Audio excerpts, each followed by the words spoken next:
tardes, soy Larisa Costas y en los próximos minutos navegaremos en la movida política de las redes sociales y del periodismo digital.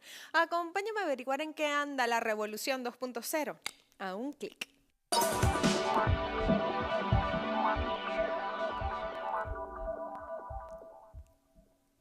La máxima escala del pensamiento político se alcanzó cuando algunos hombres tomaron conciencia de que ningún pueblo y ningún hombre tenían derecho a explotar a otros y que los frutos del esfuerzo de la inteligencia de cada ser humano deberían alcanzar a los demás. Que el hombre, en fin, no tenía por qué ser lobo del hombre, sino hermano del hombre. Esa es la esencia básica de los postulados del socialismo. Estas palabras son de Fidel Castro y expresan la ruta de navegación del socialismo en Cuba. El 19 de abril de este año, con la elección del presidente, vicepresidente y secretario de la Asamblea Nacional del Poder Popular, así como de los 31 integrantes del Consejo de Estado, concluyó el proceso de elecciones generales en Cuba, cuya convocatoria fue librada el pasado 14 de junio del 2017 y parece que las transnacionales de noticias no se dieron cuenta. Durante este lapso de tiempo, el pueblo cubano participó en un extraordinario proceso de trabajo, de participación política desde las bases del pueblo y se fue constituyendo una estructura que consolidó la elección de 605 diputados y 1.265 delegados provinciales el pasado 11 de marzo del año 2018 en una elección que se hizo en todo el país. Entre el día 12 y el 24 de ese mes, los cubanos iniciaron un concienzudo proceso de análisis y entrevistas para elegir a los presidentes, vicepresidentes de las asambleas provinciales. En paralelo, la Comisión de Candidaturas Nacional, constituida por organizaciones sociales de trabajadores, estudiantes, mujeres y campesinos, realizaron los análisis pertinentes para proponer a la plenaria las postulaciones al presidente, vicepresidente y secretario de ese cónclave, así como también a aquellos compañeros que debían conformar el nuevo Consejo de Estado. Cada uno de los diputados recibió un tabloide con una síntesis biográfica de cada uno de los 605 diputados y otro documento también en el que mostraban la conformación del Parlamento y del Consejo de Estado que estaba entonces en funciones durante la 8ª legislatura. Todos ellos estaban conscientes de las dimensiones de su responsabilidad para elegir a aquellos líderes que serán capaces de continuar la obra histórica de la revolución.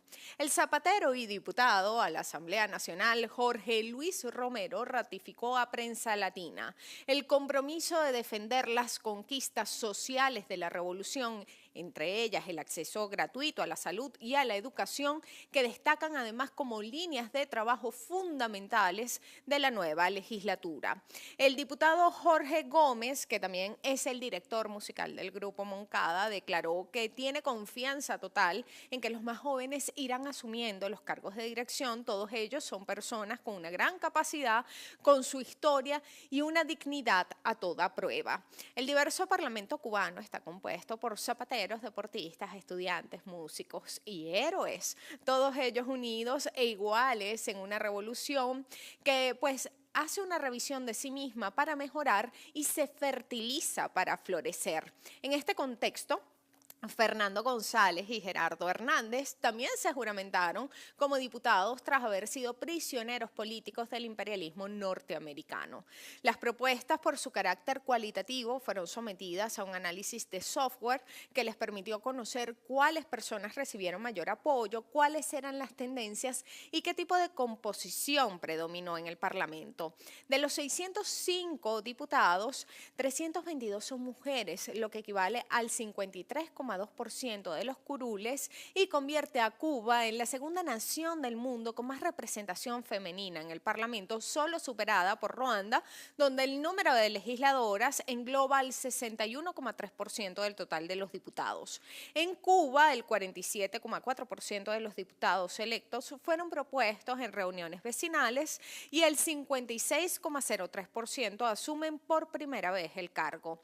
Este proceso condujo al encuentro que se efectuó esta semana entre el 18 y 19 de abril, en el que el Parlamento cubano fue juramentado y se eligió a la directiva de la Asamblea Nacional y al Consejo de Estado. Este proceso se efectúa de la siguiente manera. La Asamblea Nacional del Poder Popular elige entre sus diputados al Consejo de Estado, que está integrado por un presidente, un primer vicepresidente, 5 vicepresidentes más, un secretario y 23 miembros adicionales. El presidente del Consejo de Estado es el jefe de Estado y es el jefe de gobierno. El Consejo de Estado está conformado por 31 personas y es responsable ante la Asamblea Nacional del Poder Popular y también le rinde cuenta a ellas de todas las actividades que realiza. La Asamblea Nacional del Poder Popular de Cuba, es decir, el Parlamento, mediante el voto secreto y directo, ratificó por unanimidad al diputado Esteban Lazo como presidente de ese órgano en su 9ª legislatura y a las diputadas Ana María Mari Machado como vicepresidenta y a Miriam Brito para el cargo de secretaria, quienes también ocuparon además esas responsabilidades en el periodo recién concluido. La comisión de la candidatura de la Asamblea Nacional propuso para el cargo de presidente del Consejo de Estado al diputado Miguel Díaz-Canel y a Salvador Valdés Mesa para el cargo de primer vicepresidente. Hay una imagen sobre Díaz-Canel que a mí me generó como una empatía automática y no fue escrita por ningún medio revolucionario cubano que con un marxismo mucho más pulido que el mío suelen hacer de lado pues la emotividad en relación a lo político. Fue escrita para mi sorpresa y curiosidad por la AFP y dice: sus vecinos lo recuerdan como aquel buen muchacho que andaba en bicicleta. Y a mí la imagen me recordó a aquel adolescente que repartía tribuna popular en el puerto Las Piedras en Paraguaná, me refiero a Primera. Por eso me generó mucha simpatía. Miguel Mario Díaz-Canel Bermúdez nació en la provincia de Villa Clara el 20 de abril de 1960. Es ingeniero en electrónica, una titulación que alcanzó en 1982.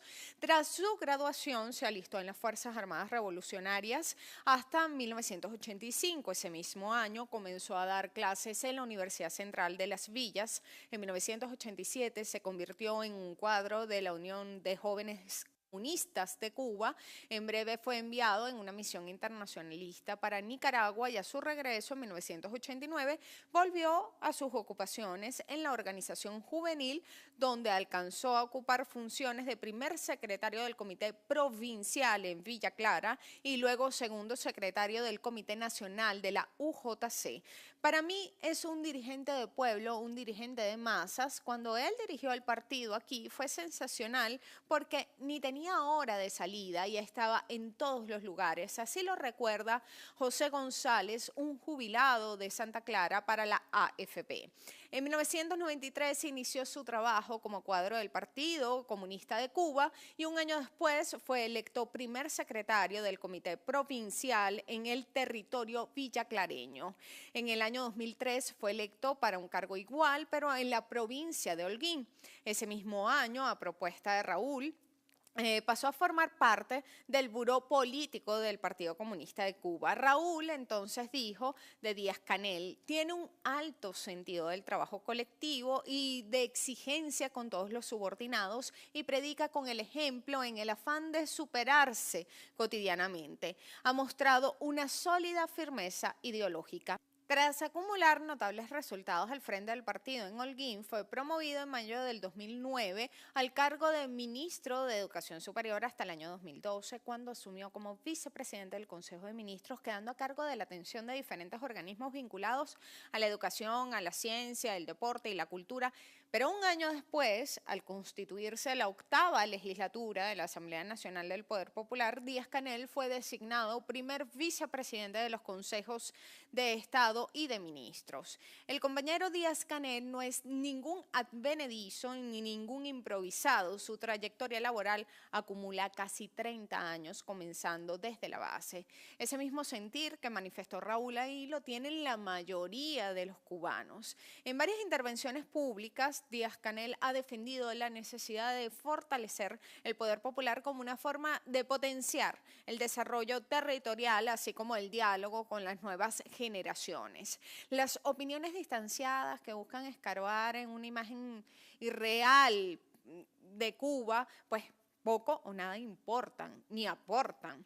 Díaz-Canel recibe el corazón del Caribe de las manos de un liderazgo histórico que ha sabido cuidarle. Cuando Díaz-Canel recién daba sus primeros pasos, de hecho tenía un año, en 1961, el imperialismo norteamericano emprendió la Operación Pluto, la más grande y costosa de la inteligencia de los Estados Unidos hasta ese momento.